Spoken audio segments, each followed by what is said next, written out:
오늘의 주요 뉴스 중 하나인 신현송 씨의 한국은행 총재 지명에 대해 이야기 나눠볼까요?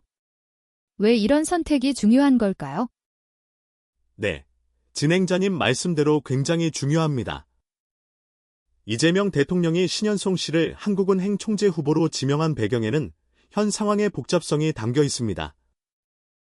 그렇군요. 국제결제은행 BIS에서 일하셨다는 건 세계 금융 시스템에서 중요한 역할을 했다는 거네요. 그 경험이 한국 경제에 어떻게 도움이 될까요? 맞습니다.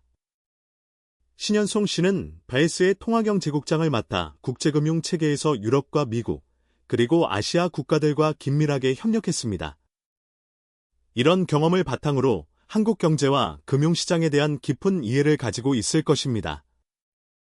그게 중요한 이유는 국내외 상황이 복잡하다고 봐야겠네요.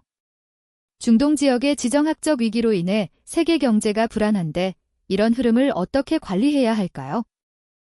그렇습니다. 최근 국제 정치 상황은 한국과 연결된 글로벌 금융 네트워크에 큰 영향을 미치고 있습니다. 이럴 때 신현송 씨의 경험은 급변하는 환경에서 안정적인 정책 방향을 제시하는 데 중요한 역할을 할 것입니다. 그렇다면 앞으로 한국은행이 어떤 방향으로 움직일지 궁금합니다. 어떤 변화가 있을까요? 향후 한국은행의 주요 역할은 국내 경제 안정과 함께 국제적인 금융 안보를 위한 협력 강화일 것으로 보입니다. 특히 BIS와 같은 국제기구들과의 긴밀한 관계 유지가 중요할 것입니다.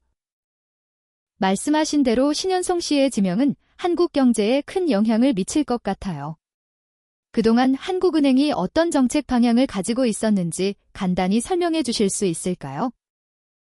최근 몇 년간 한국은행은 인플레이션 억제와 함께 경기 침체를 막기 위한 정책으로 잘 알려져 있습니다.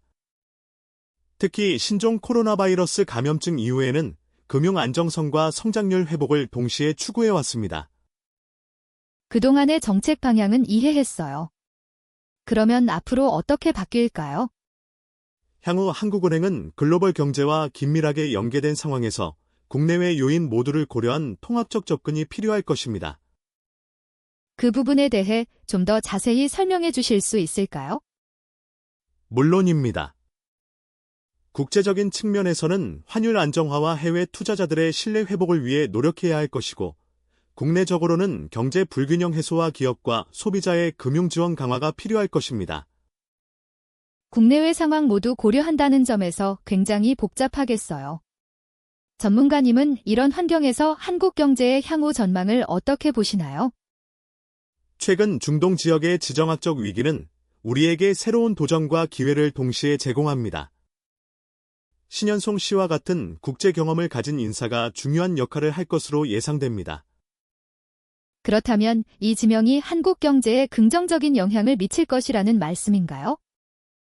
그렇습니다. 진행자님. 신현송 씨의 지명은 국제금융 시스템에서 한국의 입지를 강화하고 국내 경제 안정에도 크게 기여할 것으로 보입니다. 이 지명으로 인한 금융시장의 반응도 궁금합니다.